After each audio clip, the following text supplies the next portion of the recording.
Selamat datang kembali di pembahasan mendalam kita. Anda pernah kepikiran nggak sih, waktu lagi kirim email atau ya sekedar browsing aja gitu, itu sebetulnya ada kayak semacam tarian ya, yang nggak kelihatan, terjadi di belakang layar. Mhm. Gimana sih koneksi ini bisa nyambung antara komputer kita sama server di mana gitu, atau bahkan kalau dipikir-pikir, ya antara kita manusia juga. Benar banget. Pasti ada aturan mainnya kan? Semacam etiket lah, digital atau sosial. Nah, kalau di dunia teknologi, aturan ini namanya protokol. Betul, protokol. Kata ini asal-usulnya juga unik loh. Dari bahasa Yunani, protokolon. Artinya itu lem pertama di gulungan papirus. Kayak halaman judul gitulah, yang netapin isinya apa. Menarik ya, asal katanya. Iya kan? Nah, hari ini nih kita mau coba gali lebih dalam bab 10 dari buku Algorithms to Live By.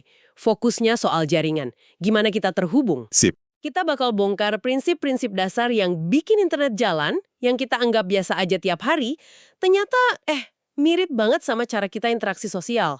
Mirip gimana tuh? Ya, termasuk rasa deg-degan nunggu balasan chat yang nggak datang-datang, atau bingung gitu kalau komunikasi kok rasanya macet. Nah, kita lihat gimana algoritma ngatasin ini. Tepat sekali. Kita bakal kupas tuntas nih, tulang punggung koneksi digital. Mulai dari konsep dasar kayak, packet switching. Packet switching ya? Iya. Terus, gimana sistem ini pinter banget nangani pesan yang hilang atau jaringan yang lagi penuh sesek. Sampai ke soal kenapa kadang-kadang nunggu lebih lama itu malah lebih bagus strateginya. Oh, oke. Ini bukan cuma soal teknologi bit dan byte, tapi lebih ke logika dasarnya. Gimana bangun koneksi di dunia yang ya penuh ketidakpastian gini? Ayo kita mulai aja penjelajahannya. Ayo. Oke, jadi inti internet modern itu dasarnya konsep paket switching. Bayangin deh, Anda mau kirim naskah buku tebel lewat pos. Oke. Kalau zaman telepon rumah dulu, itu kan mirip circuit switching. Jadi kayak Anda pesan satu jalur telepon khusus buat Anda aja sama penerima. Selama nelpon, jalur itu cuma buat kalian berdua. Oh ya, ingat. Jadi dedicated gitu ya? Betul. Nah, internet nggak gitu. Pakai paket switching, naskah digital Anda, mau itu email, foto, atau halaman web, itu dipecah jadi potongan-potongan kecil. Namanya paket. Oh, jadi kayak kalau naskah buku tadi dipecah per halaman gitu, terus tiap halaman dikirim pakai kartu pos sendiri-sendiri. Nah, persis. Analogi kartu pos itu pas banget. Jadi tiap kartu pos atau paket ini dikasih alamat tujuan, dikasih nomor urut juga, terus dilembar aja ke jaringan. Dilempar aja. Iya, mereka bisa lewat rute beda-beda, nyelip di antara paket orang lain. Pokoknya lewat jalur mana aja yang lagi kosong. Wah. Baru deh, pas sampai tujuan, komputer penerima yang nyusun ulang paket-paket tadi jadi pesan utuh lagi. Makanya koneksi yang kita rasa pas browsing atau video call itu sebenarnya cuma ilusi. Ilusi. Iya, ilusi cerdas yang disepakati sama dua ujung komunikasi. Jaringannya sendiri, kayak kantor pos tadi, ya cuma tahu cara ngantar paket individual. Nggak peduli soal hubungan antara pengirim sama penerima. Oke. Cara ini efisien banget, terutama buat data komputer yang sifatnya sering bursty, meledak-ledak gitu. Kadang kirim banyak, kadang diam. Jaringan jadi bisa dipakai rame-rame. Oke, soal efisiensi masuk akal, tapi kok kedengarannya agak rapuh ya sistem kartu pos ini. Gimana kalau satu kartu pos atau paketnya hilang di jalan? Nah, itu dia pertanyaannya. Nyasar gitu, atau alamatnya rusak, atau bisa juga kan kartu pos balasannya konfirmasinya itu yang hilang? Yang tadi disebut ACK itu ya. Betul, acknowledgement atau ACK. Ini langsung keinget sama cemasnya kita kalau kirim pesan penting, centangnya baru satu terus. Atau email udah kekirim tapi nggak dibales-bales. Heeh, langsung mikir kan, sampai nggak ya pesanku, jangan-jangan sengaja nggak dibales. Atau error nih, bingung kan mesti kirim ulang sekarang? Tunggu, gimana coba? Anda nangkap persis dilemanya. Komputer juga ngalamin ketidakpastian kayak gitu. Di ilmu komputer ada masalah klasik namanya Byzantine Generals Problem. Byzantine Generals, kayak jenderal zaman Bizantium. Ya, kurang lebih gitu. Intinya, gimana sekelompok jenderal yang kepisah, komunikasinya cuma lewat kurir yang kurirnya bisa aja ketangkap musuh atau malah pengkhianat. Gimana caranya mereka bisa sepakat buat nyerang bareng atau mundur bareng? Susah kan? Susah banget pasti. Nah, komputer pengirim paket juga dilemanya mirip. Paketku hilang atau cuma ACK-nya yang hilang. Jaringannya macet atau penerimanya yang lagi sibuk. Kalau salah ambil tindakan, misalnya kirim ulang terus-terusan, malah bisa bikin tambah parah. Jadi solusinya gimana dong? Salah satu solusi paling elegan di protokol inti internet, TCP/IP, itu namanya exponential backoff. Exponential back off. Oke, gimana tuh kerjanya? Logikanya gini, kalau paket dikirim, terus ACK-nya nggak balik sesuai waktu yang diharapkan, sistem nggak langsung panik terus ngebom jaringan kirim ulang berkali-kali. Nggak langsung ya? Nggak, itu bisa bikin macet parah soalnya. Tapi dia juga nggak langsung nyerah, itu aja. Terus? Dia bakal nunggu sebentar, misalnya 1 detik, baru coba kirim ulang. Kalau gagal lagi, ACK nggak datang juga. Dia nggak nyoba lagi setelah 1 detik. Oh, Dia bakal menggandakan waktu tunggunya. Jadi nunggu 2 detik baru coba lagi. Gagal lagi, tunggu 4 detik. Terus 8 detik, 16 detik, dan seterusnya. Waktu tunggunya naik secara eksponensial. wah. Jadi makin lama nunggunya kalau gagal terus. Betul, ini cara sistem adaptasi sama kemungkinan ada masalah atau macet di jaringan tanpa bikin situasi tambah buruk. Gila lah, ini menarik banget. Logika eksponensial back off ini jadi kayak resep ngadepin temen yang suka batalin janji dadakan ya.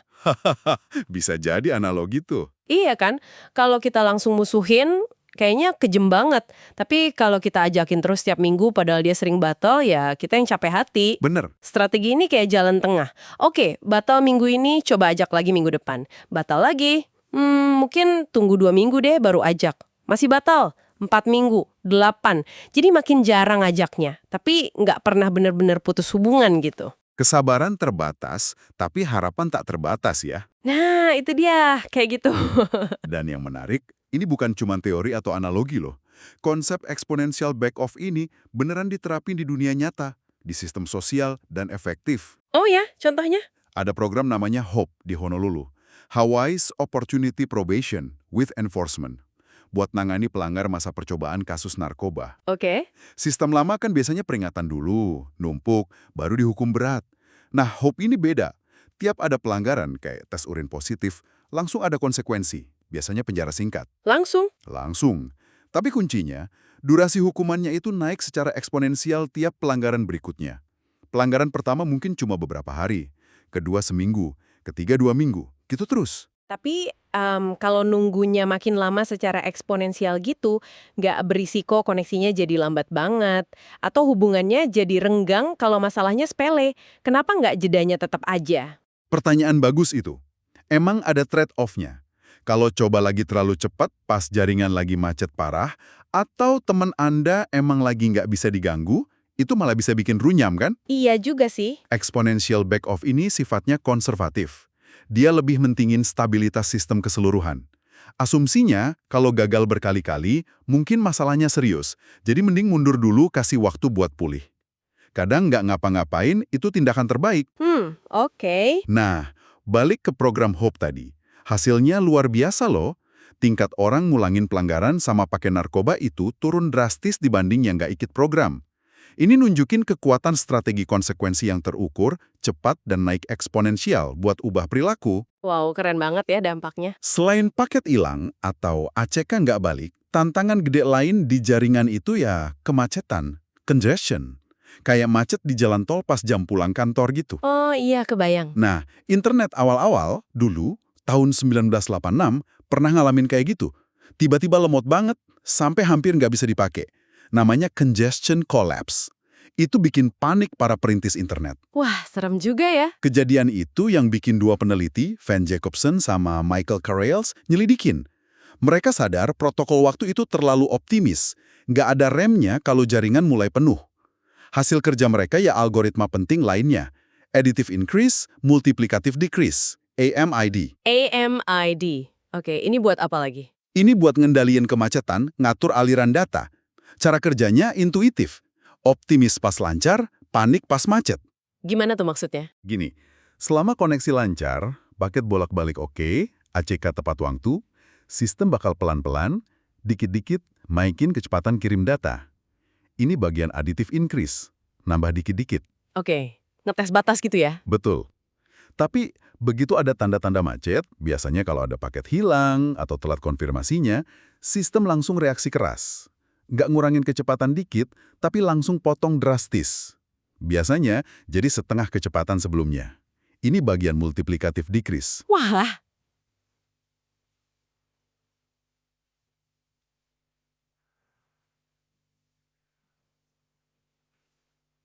Langsung setengahnya. Iya, langsung potong setengah. Jadi polanya kayak, oke lancar, tambah dikit, macet, rem, potong setengah. Oke, mulai lagi dari bawah, tambah dikit. Gitu terus. Kayak gigi gergaji dong grafiknya. Persis.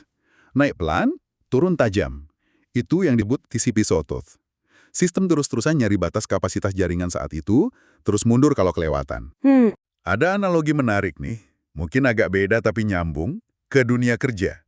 Pernah dengar Peter Principle? Peter Principle. Kayaknya pernah denger sekilas. Prinsip ini bilang, di perusahaan karyawan itu cenderung naik jabatan terus, sampai akhirnya dia nyampe di posisi di mana dia nggak kompeten lagi. Loh, kok bisa? Karena promosinya berdasarkan kinerja di posisi lama, bukan potensi di posisi baru. Hierarki kan gitu, dorong orang naik terus.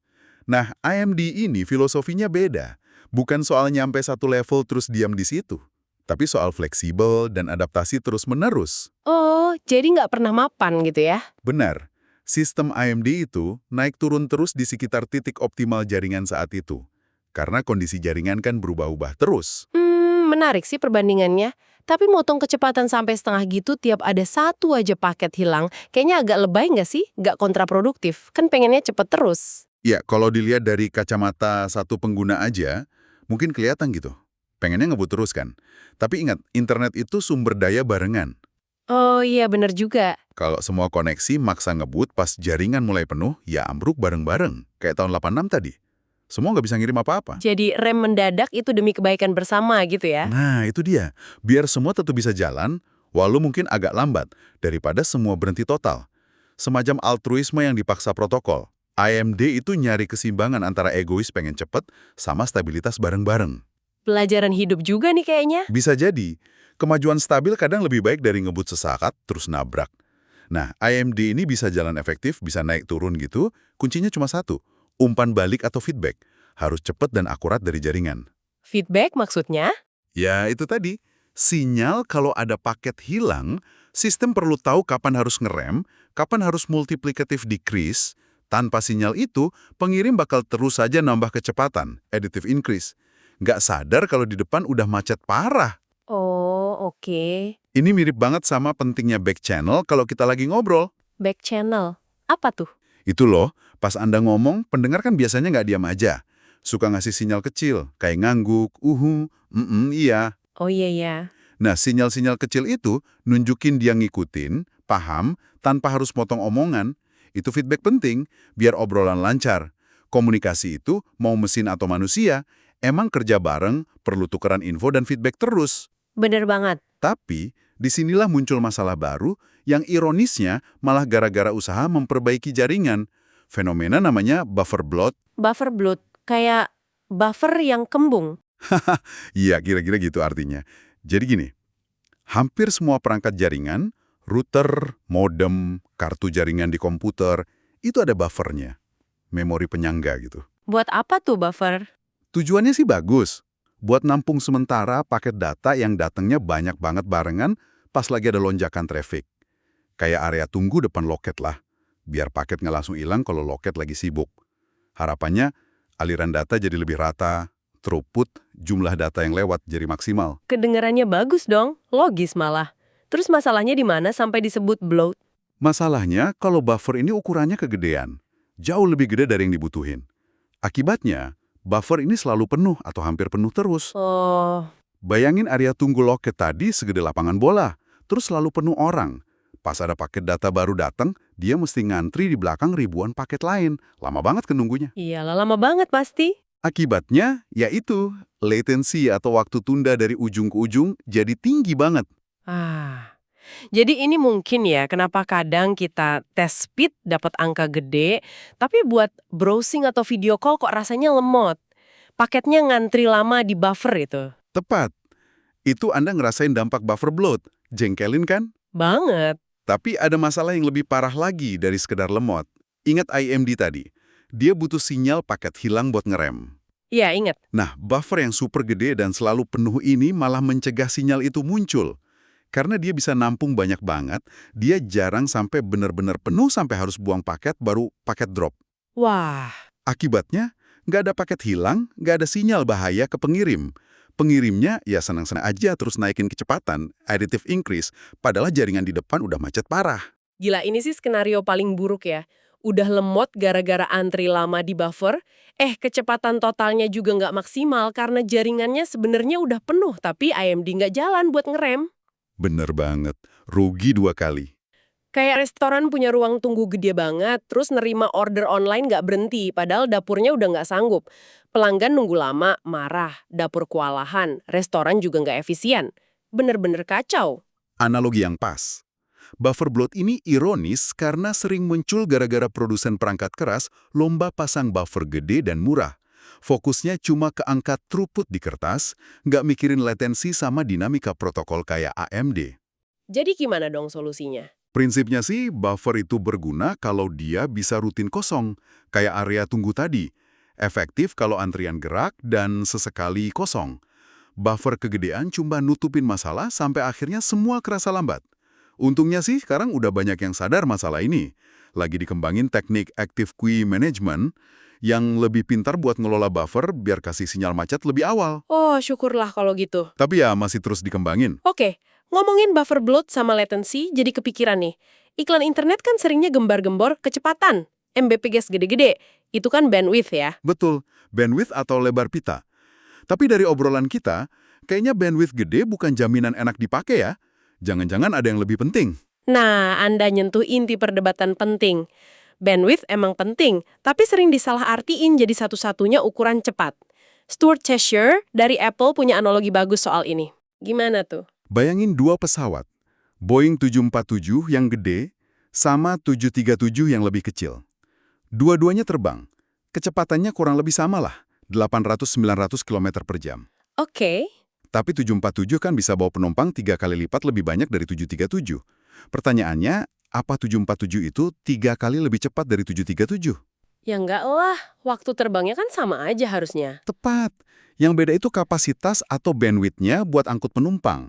747 bandwidth-nya lebih gede. Oh, oke. Terus hubungannya sama internet? Nah, bandwidth internet, kayak kapasitas 747, itu penting kalau Anda mau mindahin data gede banget sekaligus. Download film, backup data ke cloud, streaming 4K. Makin gede bandwidth, makin cepat kelarnya. Masuk akal. Tapi, buat kebanyakan aktivitas interaktif kita, video call, main game online, browsing yang responsif, ngetik bareng di Google Docs, yang sering lebih nentuin enaknya itu latensi. Latensi ya? Iya, latensi itu waktu tunda atau waktu respon dari ujung ke ujung. Seberapa cepat klik mouse Anda ngasilin reaksi di layar. Ini kayak kecepatan terbang pesawat tadi, bukan kapasitasnya. Buat interaksi real time, maunya kan tundaannya sekecil mungkin. Jadi lebih penting latency daripada bandwidth dong buat banyak hal? Seringkali begitu. Untuk aktivitas interaktif, pakai analogi pesawat tadi, kita mungkin lebih butuh banyak Concorde super cepat, latency rendah, daripada kapal kontainer super besar. Bandwidth gede tapi mungkin lambat responnya. Idealnya ya dua-duanya, bandwidth gede dan latency rendah. Tapi susah ya dapat dua-duanya, apalagi ada buffer bloat tadi. Nah, itu dia. Makanya ngurangin latency bukan cuma nambah bandwidth, itu jadi fokus utama riset jaringan sekarang dan ke depan. Oke, jadi kalau dirangkum nih ya, koneksi internet yang kita pakai tiap hari ini yang rasanya mulus banget, seringnya sih, itu ternyata bukan sulap. Bukan sulap, bukan sihir. Di belakangnya ada tumpukan protokol algoritma cerdas banget, aturan main yang dirancang puluhan tahun buat ngatasin dunia digital yang nggak pasti ini. Paket hilang, jaringan macet, butuh feedback terus. Betul. Dan yang bikin saya paling tajub gitu ya dari obrolan kita, itu gimana logika dibalik solusi teknis ini, kayak exponential back-off yang sabar tapi tegas, atau AMD yang adaptif naik turun kok yang rasanya nyambung banget, relevan banget sama cara kita manusia bangun hubungan sosial. Iya kan? Algoritma ini bukan cuma solusi teknis, tapi kayak nawarin cara mikir, filosofi terapan gitu.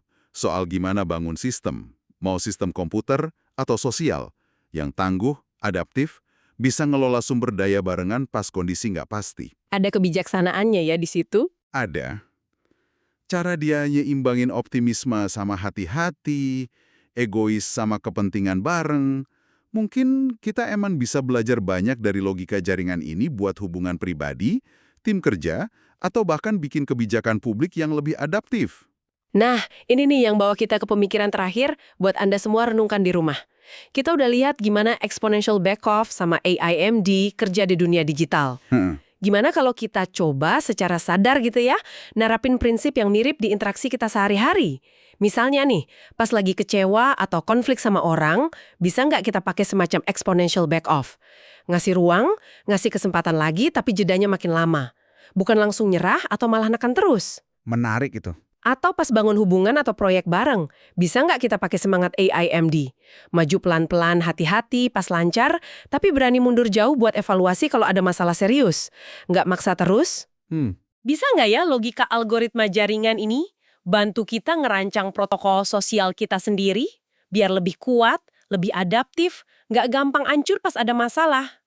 Pertanyaan bagus buat direnungkan itu. Pertanyaan yang dalam ya, buat direnungkan.